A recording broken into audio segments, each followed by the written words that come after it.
Anime की शुरुआत में हम जुनबू को देखते हैं जो कि एक मिशन से आया होता है और मिशन करने के कारण वो काफी ज्यादा थक गया होता है। तभी उसके मोबाइल पे उसकी बहन का कॉल आता है, जिना का। जुनबू कॉल उठाता है और अपनी बहन से बात करने लगता है। तभी उसकी बहन समझ जाती कि जुनबू अभी तक सो रहा है। तभी उसकी बहन बोलती, तुम अब तक सो रहे हो, समय देखो, दोपहर के 2:12 हो चुके हैं और आज तुम्हें मेरे स्कूल आना था। आज मेरे स्कूल में मेरी पेरेंट्स मीटिंग है। ये सुनकर जुनबू एकदम हैरान हो जाता है और जल्दी से अपने कपड़े पहनकर जिना के स्कूल पहुंच जाता है। यहाँ पर जिना जुनबू के इस लुक को देखकर काफी ज्यादा हैरान हो जाते क्योंकि आज से पहले वो इतना ज्यादा हैंडसम नहीं लगता था। उसका ये रिएक्शन देखकर जुनबू बोलता, क्या हुआ, मैं बुरा लग रहा हूँ क्या? तभी जिना बोलते, नहीं नहीं, तुम बुरे तो नहीं लग रहे हो। फिर हम बहुत सारी लड़कियों को देखते जो कि जुनबू की पर्सनैलिटी को देखकर काफी ज्यादा उससे इम्प्रेस हो जाती हैं। ये देखकर जिना बोलती, तुम्हारी कोई गर्लफ्रेंड नहीं है ना? क्या मैं तुम्हारी अपनी किसी दोस्त से सेटिंग कराऊं? ये सुनकर जुनबू उसके गालों को खींच लेता और उसे शांत रहने के लिए बोलता है। अब अगले सीन में जुनबू जिना की टीचर से मिलती है। वो कहते हैं कि जिना काफी ज्यादा पढ़ाई में होशियार है और उसके हमेशा काफी अच्छे ग्रेड्स आते हैं और वो पूरे स्कूल के बच्चों के लिए एक रोल मॉडल है और उसके इस बार के मॉक एग्जाम रिजल्ट भी काफी अच्छे आए हैं और जिस कारण वो आगे मेडिकल की पढ़ाई भी कर पाएगी। और मैं भी तुमसे यही चाहती हूँ कि उसके ऊपर किसी और काम का प्रेशर मत डालना और उसे बस आगे मेडिकल की पढ़ाई करने देना। ये सुनकर जुनबू बहुत ही ज्यादा खुश होता है और वो बोलता है ठीक है। तभी टीचर जुनबू से घबराते हुए एक और सवाल पूछती है, क्या जिना अवेकन हुई एक हंटर के तौर पे, क्या तुम उसे एक हंटर ही बनाओगे? यहाँ पर ये सुनकर जुनबू थोड़ा शॉक्ड हो जाता है और वो टीचर को बोलता है कि नहीं, मैं उसे एक हंटर नहीं बनाऊंगा। तभी टीचर भी बोलती है कि मुझे लगा ही था तुम्हारा यही जवाब होगा।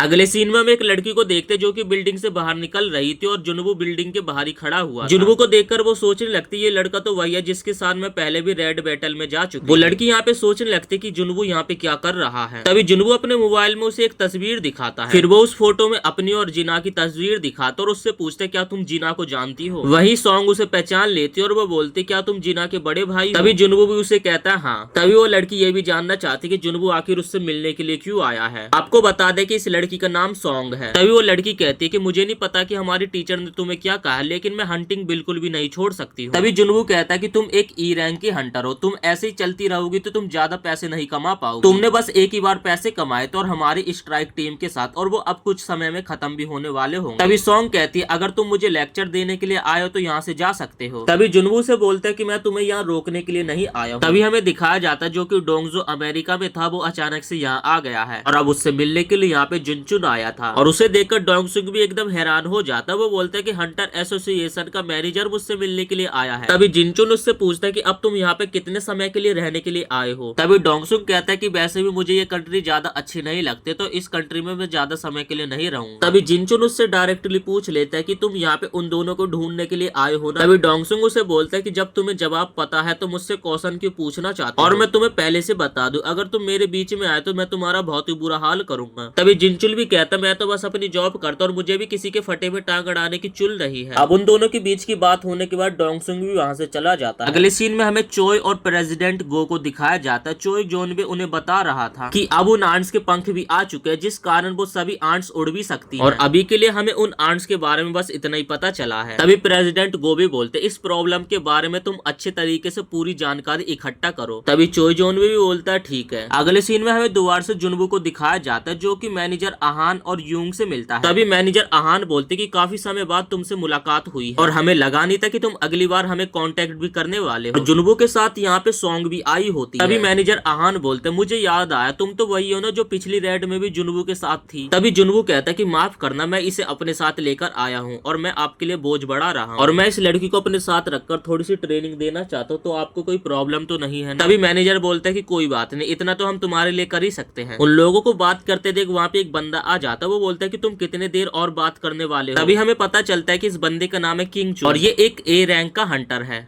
आहान अब कहता है कि ये जो मिशन है ये बस डिजाइन है उन ट्रेनिंग एक्सपीरियंस के लिए जो कि हम अपने यंग हंटर्स को देना चाहते हैं। किंग चुंग भी तुम्हारे साथ आएगा और वो स्ट्राइक टीम का लीडर बनेगा। किंग चुंग भी फिर बोलने लगता है कि मुझे विश्वास नहीं हो रहा कि मुझे ई रैंक के हंटर्स की अब वहाँ पे जाके रखवाली करनी पड़ेगी। फिर आहान बताता कि आज की स्ट्राइक टीम के अंदर एक ए रैंक का 5 बी रैंक के हंटर्स है, 2 सी रैंक के हंटर्स है और 2 ई रैंक के हंटर्स है और इसी के साथ आज की स्ट्राइक टीम में हो गए टोटल 10 लोग। फिर जुनबू अपने मन में सोचने लगता कि मैं सॉन्ग को यहाँ पे ये प्रूव करवाने के लिए लाया हूँ कि जो रेड बैटल्स होती है वो देखते देखते कितनी ज्यादा खतरनाक भी हो जाती है। और आज की हमारी टीम थोड़ी ज्यादा ताकतवर है, मुझे नहीं लगता जो मैं सॉन्ग को दिखाना चाहता हूँ वो दिखा भी पाऊंगा। फिर ये बंदा जुनू के पास आता और उसे बोलते ये जो मिशन है बस 9 हंटर्स के लिए है, तो तुम बस इस रेड में ये देखना कि तुम कम से कम उनकी मदद कर पाओ। और फिर जुनू भी उनकी बातों को मान लेता और वो लोग फिर ब्लू गेट से चले जाते एक अपने नए मिशन पर। और जैसे वो लोग गेट के अंदर जाते तभी जुनू को कुछ गड़बड़ सा एहसास होता है, और इससे पहले जुनू कुछ रिएक्ट कर पाता हम देखते हैं जुनू और सभी एक रेड गेट के अंदर चले जाते, जिसके कारण वो एक अलग ही पोर्टल में पहुंच जाते हैं। लेकिन जाने से पहले जुनू मैनेजर आहान से बोलते कि प्राइमरी स्ट्राइक टीम से जाकर संपर्क करो। इसके बाद हम बेक को देखते जिसे भी इस बारे में पता चल जाता है और वो बोलता है कि मैं जल्दी से वहां आ रहा हूं। अगले सीन में हम जुनू और बाकी सभी लोगों को देखते हैं जो कि एक बर्फीले इलाके में पहुंच चुके हैं। वहीं जुनू और सभी लोग भी ये देखकर काफी ज्यादा कंफ्यूज हो जाते हैं कि वो किस जगह पे आ गए। तभी किमचुल सभी को बताता है कि ये एक रेड गेट था। ये सुनकर सभी लोग एकदम हैरान हो जाते हैं। तभी सॉन्ग जुनू से पूछने लगती कि आखिर ये रेड गेट क्या होता है। तभी जुनू से बताने लगता है कि रेड गेट बाकी गेटों से अलग होता है। रेड गेट तुम्हें दूसरी किसी डायमेंशन में लेके चला जाता है, जिससे तुम्हारा बाहरी दुनिया से संपर्क एकदम खत्म हो जाता है, और जब तक तुम इस दुनिया के राजा को नहीं हरा देते हो तब तक तुम इस दुनिया से बाहर नहीं निकल पाओगे, और बाहर से भी हमारी कोई भी मदद नहीं कर सकता है। और यहाँ के जो मॉन्स्टर होते हैं वो भी काफी ज्यादा खतरनाक होते हैं। ये सुनकर सॉन्ग अब जुनू से कुछ पूछने वाली होती है, तभी उनके ऊपर अटैक हो जाता है। यहाँ पर सॉन्ग पे किसी ने हमला करा था, जिसपे जुनू एक हाथ से उस भाले को पकड़ लेता है, लेकिन दूसरे हंटर को ये जो हमला लगाता है जिस कारण वो मारा जाता है। वहीं ये सब चीजें एक दूसरी खड़ी हुई लड़की हंटर भी देख लेती है। वो देखते हैं कि उन लोगों के ऊपर हमला करने वाले लोग आइस एल्ब होते हैं, जो कि पेड़ के ऊपर बैठे हुए उन लोगों को देखकर हंस रहे होते हैं और बोलते हैं कि तुम लोगों में से कोई भी नहीं बचने वाला, सारे के सारे मारे जाएंगे। फिर जुनबू उन आइस एल्ब को देखता और बोलता है कि ये जो एल्ब है सबसे पहले कमजोर लोगों के ऊपर हमला करके उन्हें मार रहे हैं। एक आइस एल्ब जुनबू को देखकर चिढ़ाने लगता है कि मैं तुम्हें जान से मार दूंगा, लेकिन ये देखकर जुनबू को उसके ऊपर बहुत ही ज्यादा गुस्सा आ जाता है। इसके बाद वो आइस एल्ब यहाँ से चले जाते। तभी सॉन्ग जुनबू से पूछते हैं कि ये लोग कौन थे। तभी जुनबू से बताता है कि इन्हें आइस एल्ब कहा जाता है, ये बहुत ही ज्यादा खतरनाक होते हैं, एक डीमन की तरह। तभी किंगचुंग सभी को कहता है कि रेड गेट के अंदर आने के कारण बाहर से कोई हमारी मदद नहीं कर सकता, तो हम सभी को खुद ही अपने आप की यहाँ पे मदद करनी होगी। और इस प्रॉब्लम को देखते हुए मैं तुम सभी से ये कहना चाहता हूँ, अगर तुम सभी यहाँ पे सरवाइव करना चाहते तो तुम्हें अपने से बड़े रैंक के हंटर की बात माननी होगी, यानी कि तुम सभी को मेरी बात माननी होगी, और मैं अकेले इतने बड़े ग्रुप को नहीं संभाल पाऊंगा, इसलिए हम सभी को 2 ग्रुप में बंटना होगा, जिससे हम सभी के सरवाइव करने के चांस ज्यादा बढ़ जाएंगे। क्योंकि हम अगर एक ही जगह पे ऐसे ही खड़े रहेंगे तो हम बर्फ में जमकर मर जाएंगे, इसलिए हमें आगे बढ़ता रहना चाहिए। और जो मुझे फॉलो करेगा मैं उसे विश्वास देता हूँ कि मैं उसे जिंदा बाहर निकालूंगा। ये सुनकर जो बड़े बड़े रैंक के हंटर्स होते हैं वो सभी उसका साथ देने के लिए तैयार हो जाते हैं। वहीं जो एक लो रैंक का हंटर होता है वो भी उसे कहता है कि मुझे भी अपने साथ ज्वाइन कर लो। तभी किंगचुंग उसे धक्का मार के नीचे गिरा देता है और बोलता है कि तुम हमारे साथ नहीं जाओगे। और इतना बोलने के बाद वो जो लो रैंक के हंटर्स होते हैं उन सभी को साइड कर देता है। फिर जिनचुल सभी को बताता है कि इस दुनिया में हम जितने दिन भी फंसे रहेंगे वो समय हमारी दुनिया के मुकाबले 1 घंटे के बराबर होगा, इसलिए मैं कमजोरों का बिल्कुल भी ख्याल नहीं रख सकता। तुम लोगों को भी कोई डिप्रेस होने की जरूरत नहीं, तुम सभी लोग जब तक इंतजार करो जब तक कि मैं बॉस को ना हरा दूं, जिसके बाद हम सभी साथ में घर चलेंगे, तब तक तुम जिंदा रहना। तभी एक बी रैंक की हंटर आती है, वो बोलती है कि मैं इन कमजोर लोगों के साथ ज्वाइन करना चाहती हूँ। तभी जिनचुल भी हाँ बोल देता है। तभी जिनचुल अपने मन में सोचने लगता है क्या इस हंटर को इन सभी के ऊपर दया आ रही है, और सच में ये कितनी बेवकूफ है। तभी वो लड़की जुनबू के पास आते और वो कहते वो एरो जिनचुल ने नोटिस भी नहीं किया और तुमने उसे नोटिस कर लिया, सच बताओ तुम एक ई रैंक हंटर नहीं होना, और मुझे लगता है कि तुम्हारी रैंक उससे भी ज्यादा हाई है। तभी जुनबू उसके क्वेश्चन का कोई भी जवाब नहीं देता है। इसके बाद किंगचुल जुनबू को बोलता है कि हम इस वाले रास्ते से जाएंगे। फिर जुनबू भी कहता है ठीक है, फिर हम जंगल के रास्ते से जाएंगे। इसके बाद हम किंगचुल की टीम को देखते जो कि आगे बढ़ जाते। तभी उन्हें एक पेड़ के ऊपर कुछ पंजों के निशान दिखाई देते। तभी वो अपनी टीम को बताते कि एक आइस बियर के पंजों के निशान है, और फिर वो अपने ग्रुप को कहने लगता है कि हम उन ई रैंक के हंटर्स को मरने के लिए छोड़कर आ गए हैं। तभी किंगचुंग सोचने लगता है कि उस ग्रुप के अंदर एक बी रैंक, एक सी रैंक और 2 ई रैंक के हंटर्स, पर मुझे ऐसा एहसास क्यों हो रहा है कि वो ई रैंक का हंटर कुछ ज्यादा पावरफुल है। तभी हम देखते हैं कि इनके ग्रुप के ऊपर बहुत सारे आइस बियर का हमला हो जाता है, और इन सभी हंटर्स को इतने बड़े आइस बियर देखकर अंदर ही अंदर फटने लगती है। लेकिन यहाँ पे जिनचुल अपनी तलवार और शील्ड को लेकर उन भालुओं से लड़ने के लिए तैयार हो जाता है। इसके बाद हम देखते हैं कि एक भालू किंगचुल के ऊपर हमला कर देता है, लेकिन वो सामने अपनी शील्ड को लगा देता है, जिससे जो भालू के जितने भी नाखून थे वो सारे टूट जाते हैं। जिसके बाद किंगचुल यहाँ पे भालू के ऊपर हमला करके उसे जान से मार देता है, और इसके बाद वो बाकी के भालुओं से भी लड़ने लगता है और एक एक करके सभी को काटते पीटते जा रहा था। अब इसके बाद हमें जुनबू के ग्रुप को दिखाया जाता है, जहाँ पर वो लड़की जुनबू को मना कर रही थी कि हमें जंगल के अंदर जाना खतरे से खाली नहीं है। तुम सभी ने देखा नहीं ये किसी के पंजों के निशान रेगिस्तान है और ये पूरा फॉरेस्ट जंगली आइस बियर उससे भरा हुआ है और हम सभी को जल्दी यहाँ से भाग जाना चाहिए। तभी जुनवू कहता है हम इसीलिए तो यहीं पे आए हैं, अगर ये भालुओं का इलाका है तो हमें यहाँ पे एक भी आइस एल्फ देखने को नहीं मिलेंगे। तभी जुनवू कहता है कि हम भालुओं को तो हरा सकते हैं लेकिन वो एल्फ्स काफी ज्यादा इंटेलिजेंट होते हैं। जिसके बाद वो लड़की कहते ये तो मैंने सोचा भी नहीं था। तभी जुनवू बोलता है कि काफी ज्यादा ठंड हो रही है, जिसके बाद जुनवू अपनी इन्वेंटरी से सभी के लिए गर्म कपड़ों को निकाल देता है। ये देखकर वहाँ पे खड़े सभी लोग एकदम हैरान हो जाते हैं कि जुनवू ने आखिर ये किया कैसे। और इसके बाद वो सभी अपने कपड़ों को पहन लेते हैं, जहाँ पर सॉन्ग जुनवू से पूछने लगते हैं कि आखिर तुम कौन हो। तभी जुनवू उसके सर पे हाथ रखता और कहता है कि मैं ही तुम्हें यहाँ लेकर आया तो तुम्हारी रक्षा करना मेरा फर्ज है, पर मुझसे यहाँ पर इस सिचुएशन में ज्यादा क्वेश्चन पूछने की कोशिश बिल्कुल भी मत करना। यहाँ पर सॉन्ग भी उसकी बातों को मान जाती है लेकिन वो थोड़ा सा शर्माने लगती है। तभी जुनवू कहता है कि तुम दोनों से भी मैं यही कहना चाहता हूँ। तभी अचानक से उन लोगों के सामने आइस बियर आ जाता है और जुनवू सभी को पीछे रहने के लिए कहता है। तभी जुनवू अपने टाइटल को चेंज करके असैसिन में बदल लेता है। अब अगले सीन में यहाँ पे हम बेक को देखते हैं जो कि गेट के पास पहुंच जाता है और वो गेट को खोलने की कोशिश कर रहा था लेकिन गेट उससे भी नहीं खुल रहा था। तभी वो बोलता है कि अगर हम लकी हो तो ए और बी रैंक के हंटर सेफली बाहर आ जाएंगे। सब कुछ किमचुल के ऊपर डिपेंड करता है कि वो सभी की जान बचा लेगा। तभी अहान उसे बताता है कि एक और बंदा है जो कि स्ट्राइक टीम के साथ अंदर गया जिसका नाम सन जिनवू है।